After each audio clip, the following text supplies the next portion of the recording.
वाजताच्या दरम्यान ही घटना घडलेली आहे. बस धावती होती की बस स्टँड मध्येच बस उभी होती? हा सगळ्या घटना नक्की कशी घडली?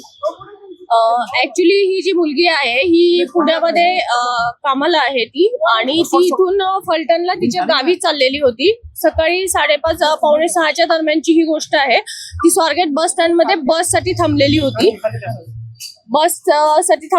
ती तर त्यावेळेला आरोपी जो आहे तो तिथं गेलेला होता. तिच्याकडेनं फिरताना पण दिसतोय, आणि तिच्या शेजारी बसलेला एक माणूस उठून गेलेला आहे. हे दोघांचं बोलणं चालल्यावरती आरोपी तिच्याशी बोललेला आहे. तिच्याशी गोड गोड बोलून त्यानं ओळख करून घेतली तिच्याशी, आणि तिला म्हटलं की फलटणची कुठं जाते ताई असं तिला विचारलं. तर ती म्हटली की मला फलटणला जायचं आहे. तर तो म्हटला की सातारची बस जी आहे ती इथं नाही लागत म्हणे, तिकडे लागलेली आहे म्हणे. तर ती म्हटली नाही, बस इथंच लागते म्हणून मी इथं बसलेली आहे. तर तो म्हटला की नाही, तिकडे लागलेली आहे, चल म्हणे मी तुला घेऊन जातो. आणि सीसीटीव्ही फुटेज मध्ये ती मुलगी त्याच्याबरोबर जाताना दिसतीये आपल्याला. तर ती त्याच्याबरोबर गेली, आणि तिथं गेल्यानंतर बसमध्ये अंधार होता म्हणून तिने हा प्रश्न काढला की बसमध्ये तर अंधार आहे म्हटली ती. तर त्यावेळेला तो म्हटला की ही रात्रीची लेटची बस आहे, त्यामुळे लोक झोपलेले आहेत म्हणून दिवे बंद आहेत, तू वरती चढून टॉर्चने चेक करू शकते. आणि मग तिला असं गोड बोलून त्यानं वरती चढायला सांगितलं. ती ज्यावेळेला टॉर्च लावायसाठी वरती गेली त्यावेळेला मग यानं मागून दरवाजा लावून घेतला, आणि तिच्या बाबतीत हा अतिप्रसंग घडलेला आहे तिथे.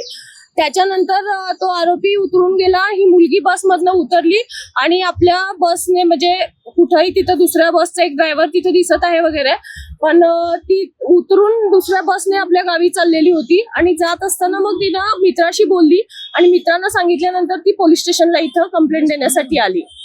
काल ती इथं पोलीस स्टेशनला आल्यानंतर तिनं कंप्लेंट दिल्यानंतर आम्ही इमिजिएट सीसीटीव्ही फुटेज काढलेले आहेत तिथले. त्या सीसीटीव्ही फुटेजमध्ये आरोपी आम्हाला निष्पन्न झालेला आहे. सदर आरोपी हा ग्रामीणच्या हद्दीतला शिरूर गावचा आहे. याच्यावरती पूर्वी 392 सारखे शिरूर शिक्रापूरला गुन्हे दाखल आहेत, आणि आरोपीची हे झालेलं आहे, निष्पन्न झालेलं आहे ह्याच्यातला.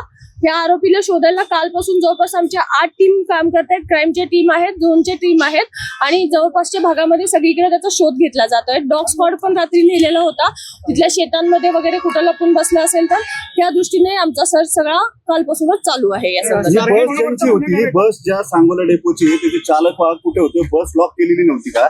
आगार प्रमुखांशी तुमचं काही बोलणं झालंय का? ज्यांच्या प्रॉपर्टीत ही घटना घडली आहे त्या लोकांना एसटीच्या कुणालाच काही माहिती नाही असं काही घडलंय त्यांच्याकडे?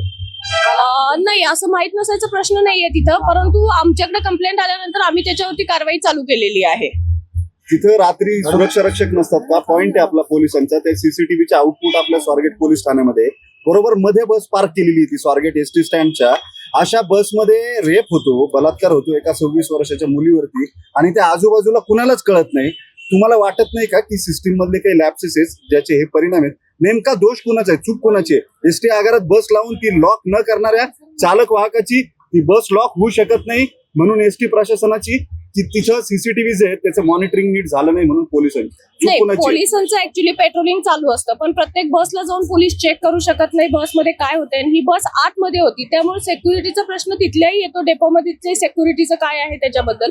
दुसरी गोष्ट असं आहे की ही गोष्ट झाल्यानंतर मुलगी बसमध्ये बसून निघून गेलेली आहे.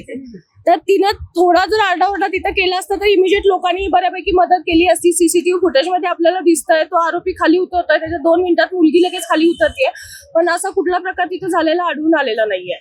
मुलीची तब्येत कशी आहे? मुलीची तब्येत एकदम व्यवस्थित आहे. ती काल व्यवस्थित बोलत होती. आम्ही स्वतः तिच्याशी बोललेली आहे, आणि तिचं मेडिकल पण चालू आहे. आरोपी जो आहे सीसीटीव्ही मध्ये कोणत्या दिशेने गेल्याचं दिसतोय? तपास नक्की कोणत्या दिशेने, म्हणजे मुलगी तर फलटणला गेलेली आहे, मात्र आरोपी स्वारगेट मधून बाहेर पडल्यानंतर कोणत्या दिशेने गेला? पथकं जी आहेत कुठल्या भागामध्ये तपास करतात? आता पथकं जी आहेत ते मी डिटेल तुम्हाला देऊ शकत नाही, कारण ह्याच्यामध्ये असं आहे की आरोपी जर जागा झाला, ऑलरेडी आम्ही त्याला कालपासून शोधतोय, तो आमच्या ताब्यात आलेला नाहीये. त्यामुळे तपासाचं जे पूर्ण डिटेल्स मी आपल्याला आता इथे देऊ शकणार नाही. स्वारगेटच्या आगार प्रमुखांशी काही बोलणं झालंय का तुमचं? माझं पर्सनली अजून त्यांच्याशी काही बोलणं झालेलं नाहीये. पहिला आम्हाला आरोपी निष्पन्न करणं, त्या मुलीची काळजी घेणं, ह्या आमच्या प्रायोरिटीच्या गोष्टी आहेत. त्या झाल्यानंतर आज आता आम्ही त्याच्यामध्ये माहिती घेऊ त्यांच्याकडूनही, त्यांच्याशी बोलणं करून घेऊ. आणि त्याच बसमध्ये हा आरोपी प्रवासी कशी आतमध्ये? नाही, त्याच्याबद्दल मी डिटेल घेतलेले नाहीये बसच्या बाबतीतले. त्या फक्त बस आम्ही सेक्युअर करून ठेवलेली आहे, कारण आम्हाला मेन म्हणजे पहिला आरोपी तो ताब्यात घेणं हे आमच्यासाठी फार महत्वाचं आहे. आणि दुसरी गोष्ट म्हणजे मुलीची मेडिकल करून घेणं आणि तिचं मानसिक स्वास्थ्य, त्याचबरोबर टीम लावून सगळीकडचं तपासवरती कॉन्सन्ट्रेट करणं हे महत्वाचं आहे. त्याच्यामध्ये आता हे पॉईंट तपासा दरम्यान आम्ही घेऊ. तिची 5:30ची जर घटना असेल म्हणजे 4 नंतर स्वारगेट आगारातली वर्दळ जी आहे वाढायला सुरुवात होते. मग अशा सगळ्या गर्दीच्या ठिकाणी अशी घटना होणं हे नक्की मग कुणाचं अपयश आहे? माईकवरून अनाउन्सिंग केलं जातं की फलाट क्रमांकाला कुठली बस लागलेली आहे काय आहे, मग ही नक्की घटना संगनमतानं घडली की मग नक्की काय?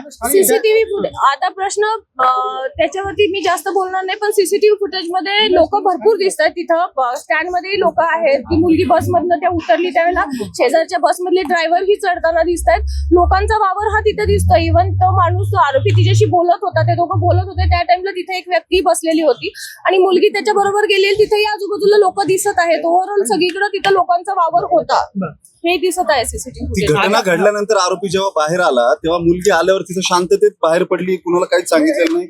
आरोपी निघून जाताना दिसतोय शांततेत. एक्झॅक्टली सीसीटीव्ही फुटेज म्हणजे आरोपी खाली उतरला की लगेच 2 मिनिटात मुलगी हे झालेली आहे, खाली उतरलेली आहे आणि नंतर ती निघूनही गेलेली आहे. बसमध्ये बसून ती गेलेली होती. निंब्या रस्त्यात गेल्यानंतर तिने तिच्या मित्राला फोन केलाय आणि त्याच्यानंतर मग ती परत त्यांना सांगितलं की नाही तू ह्याच्यात कंप्लेंट कर. त्यानंतर मुलगी जवळपास 9च्या दरम्यान पोलीस स्टेशनला आलेली आहे ह्या सगळ्या गोष्टीची माहिती द्यायला. शॉक मध्ये होती का हे सगळं झाल्यामुळं तिला काय करावं हे सुचलं नाही कदाचित किंवा- आपण तसं म्हणू शकतो. त्याच्यामध्ये तिला सुचलं नसेल आणि त्यामुळे ती उशिरा आली असेल, परंतु ती आल्यानंतर आपण इमिजिएट तपासाची चक्र सगळी फिरवलेली आहे. जामिनावर बाहेर होता का?